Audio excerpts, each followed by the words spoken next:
NEET विवाद पर NSUI का प्रदर्शन इस वक्त चल रहा है दिल्ली में। दिल्ली के जंतर मंतर पर प्रोटेस्ट हो रहा है। नीट परीक्षा रद्द करने की मांग एनएसयूआई के कार्यकर्ता करते हुए नजर आ रहे हैं। दिल्ली के जंतर मंतर की आप तस्वीरें देखिए, कैसे यहां पर जो बैरिकेडिंग लगाई गई है उसको भी पार करने की कोशिश की गई है। और अभिजीत इस वक्त हमारे साथ जंतर मंतर से जुड़े हुए हैं। अभिजीत, क्या हो रहा है वहां पर, बताइए। जी बिल्कुल, मैं आपको बता दूं कि एनएसयूआई के कार्यकर्ता लगातार यहां पर बैरिकेडिंग को तोड़कर पार करने की कोशिश कर रहे थे, जिसके बाद सुरक्षा बलों ने हल्का बल प्रयोग भी किया, हल्का लाठीचार्ज भी किया। उसके बाद आप देख सकते हैं कि सुरक्षा बल तमाम इन कार्यकर्ताओं को यहां से पीछे हटा रहे हैं। इनकी असेंबली को यहां पर अवैध करार दे दिया गया है। इनको सीमित समय के लिए और सीमित दायरे में अनुमति मिली है, उसके बावजूद भी लगातार बैरिकेडिंग को क्रॉस करने की कोशिश कर रहे थे। दर्जनों कार्यकर्ताओं को हिरासत में भी लिया गया और उसके अलावा इन कार्यकर्ताओं को यहाँ से सुरक्षा कर्मी हटाते हुए दिखाई दे रहा है। सामने आप देख सकते हैं कि डीसीपी न्यू दिल्ली जो है अनाउंसमेंट करते हुए यहाँ पर बता रहे हैं लोगों को कि वो जल्दी से जल्दी यहाँ से आप लोग अभी यहाँ से चले जाएं। आप लोगों की लीडर्स को डिटेन कर लिया गया है। आपकी असेंबली को इलीगल करार दिया जाता है। ये नई दिल्ली के डीसीपी है जो आप लोग चले जाएं यहाँ से। आप लोग यहाँ से डिस्पर्स हो जाएं। कर रहे हैं कि वो यहाँ से पीछे हो जाए। तो जो पीछे कार्यकर्ता थे उनको यहाँ पे खदेड़ने का काम जो है वो सुरक्षा कर्मी आपको करते हुए दिखाई देंगे। लेकिन कुछ 50 की संख्या में कार्यकर्ता जो बैरिकेडिंग को पार किए थे, जिसमें कि वरुण चौधरी एनएसयूआई के अध्यक्ष वो भी शामिल थे और उनको हिरासत में लिया गया। और यहाँ पे भी देख सकते हैं कि आप कार्यकर्ताओं के साथ किस तरीके से देखिए सुरक्षा कर्मियों के साथ वो यहीं पे धरना पर बैठने की कोशिश कर रहे हैं और उनको उठा के यहाँ पर जो सुरक्षा कर्मी है वो पीछे हटाने की कोशिश कर रहे हैं। तो जो एनएसयूआई के कार्यकर्ता वो लगातार ये कोशिश कर रहे हैं कि वो इस प्रदर्शन को जारी रखें और यहाँ से आगे ले जाने की कोशिश करें, लेकिन सुरक्षा कर्मियों ने अब हल्के बल का प्रयोग करना यहाँ पर शुरू कर दिया है। थोड़ी बहुत यहाँ पर धक्का मुक्की दिखाई दे रही है और इससे पहले हल्की लाठीचार्ज की भी तस्वीरें हमने आपको दिखाई थी। तो यहाँ पर इस तरह की एक तस्वीर बनती हुई दिखाई दे रही है। सैकड़ों की संख्या में जो एनएसयूआई के कार्यकर्ता एकत्रित हुए थे उन्हें शांतिपूर्ण प्रदर्शन की अनुमति दी गई थी, लेकिन जैसे ही प्रदर्शन उग्र होना शुरू हुआ उसके बाद पुलिस ने इस प्रदर्शन को अवैध करार दे दिया और अब यहाँ से कार्यकर्ताओं को वापस खदेड़ा जा रहा है। हालांकि वो लगातार विरोध प्रदर्शन कर रहे हैं और यहाँ से आगे बढ़ने की कोशिश कर रहे हैं, लेकिन उतनी ही संख्या में यहाँ पर सुरक्षा कर्मियों की भी तैनाती की गई थी कि किसी भी तरह की अगर ऐसी स्थिति होती है, कोई अराजकता करने की कोशिश करता है तो उन्हें नियंत्रित किया जा सके। और अब वही काम सुरक्षा कर्मियों के द्वारा किया जा रहा है, क्योंकि जो नियम थे तय किए गए थे उसके खिलाफ यहाँ पर एनएसयूआई के कार्यकर्ताओं ने काम करने की कोशिश की। बैरिकेडिंग को तोड़ा गया और बैरिकेडिंग से कूदकर उस पार आगे मार्च को बढ़ाने की भी कोशिश उनके द्वारा की गई, जिसके बाद सुरक्षा कर्मियों ने उन्हें यहाँ से खदेड़ना शुरू कर दिया है और दर्जनों की संख्या में एनएसयूआई के कार्यकर्ताओं को हिरासत में भी लिया गया है। तो बहरहाल यहाँ अतुल ग्रोव रोड की ये तस्वीरें हम आपको दिखा रहे हैं जहाँ से इन्हें खदेड़ा जा रहा है। जी, तो कार्यकर्ताओं को समझाने की तमाम जो कोशिशें हैं फिलहाल विफल नजर आ रही हैं। किस तरीके से जोरदार हंगामा नीट के विषय पर इस वक्त किया जा रहा है ये आप देखिए। एनएसयूआई के कार्यकर्ता हैं जिन्हें आरएएफ की टीम वहां से ले जाने की कोशिश कर रही है और कोशिश ये की जा रही है कि ये लोग हंगामा ना करें और फिलहाल इस जगह से हट जाएं, क्योंकि ये बताया गया है कि जो आपके टॉप लीडर्स हैं उन्हें हिरासत में ले लिया गया। बावजूद इसके ये कार्यकर्ता नहीं मान रहे।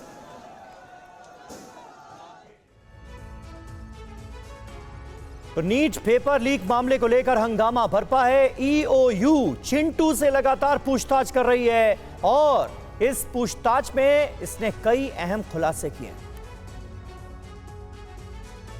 बताया जाता है कि नीट सेटिंग में शामिल कुछ लोगों के नाम का खुलासा हुआ है। पटना के खेमनी चौक स्थित लर्न एंड प्ले स्कूल में करीब 35 छात्रों को प्रश्न पत्र और उत्तर अटवाने का जिक्र सामने आया।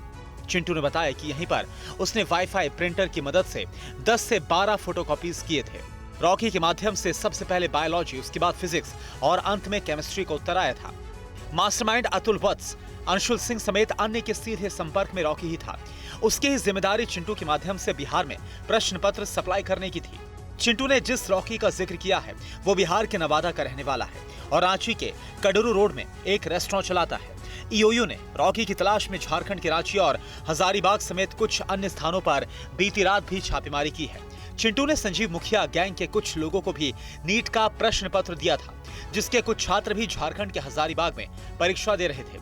पेपर लीक को अंजाम देने के लिए चिंटू ने 5 मोबाइल फोन और कई कंपनियों के सिम कार्ड फर्जी कागजात पर खरीदे थे।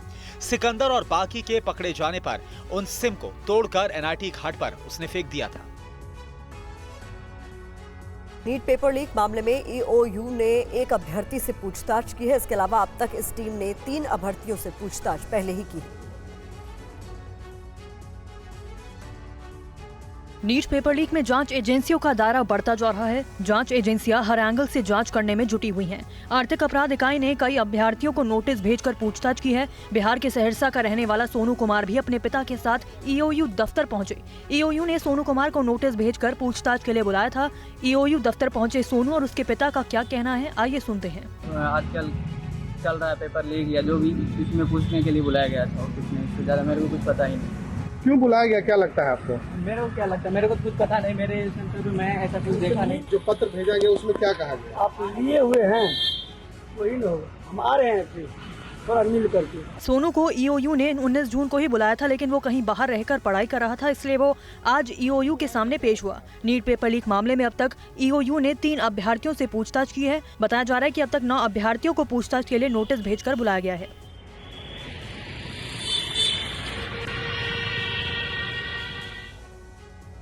और नीट पेपर लीक मामले में आरोपी संजीव मुखिया को लेकर आरजेडी ने बड़ा दावा किया है।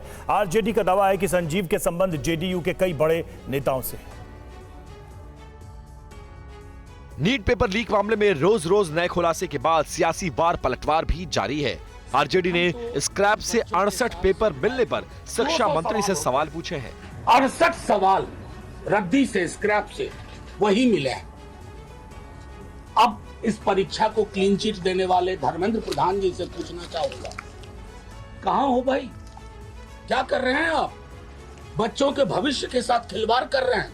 आरजेडी ने बताया कि नीट पेपर लीक मामले में किन संजीव मुखिया के किन राजनीतिक दलों से संबंध है। आरजेडी ने कई नेताओं के साथ संजीव मुखिया और उसके परिवार की फोटो भी दिखाई है। जदयू की बड़ी नेत्री हैं, चुनाव लड़ चुकी हैं। ये आपके समक्ष तस्वीर है, मेरे दोनों साथी आपको दिखा रहे हैं। कई बड़े बड़े नेताओं के साथ, कितनों के नाम लो। मैं ये कहना चाहता हूं, जो किंग पिन है उसको प्रोटेक्ट करने की कोशिश क्यों हो रही है? उसके बेटे को प्रोटेक्ट करने की कोशिश क्यों हो रही है? आरजेडी नेता मनोज झा ने दावा किया है कि संजीव मुखिया की पत्नी जेडीयू से चुनाव भी लड़ चुकी है। और वहीं यूजीसी नेट की अगर बात की जाए तो बिहार के नवादा में यूजीसी नेट मामले की जांच के लिए पहुंची सीबीआई की टीम पर हमला हो गया। आरजेडी नेता तेजस्वी यादव ने हमले का वीडियो जारी करके सरकार पर तंज भी कसा। यूजीसी नेट परीक्षा लीक मामले की जांच के लिए नवादा पहुंची सीबीआई और पुलिस टीम पर हमले के बाद सियासत गर्म है। आरजेडी ने केंद्र और राज्य सरकार पर जोरदार प्रहार किया है।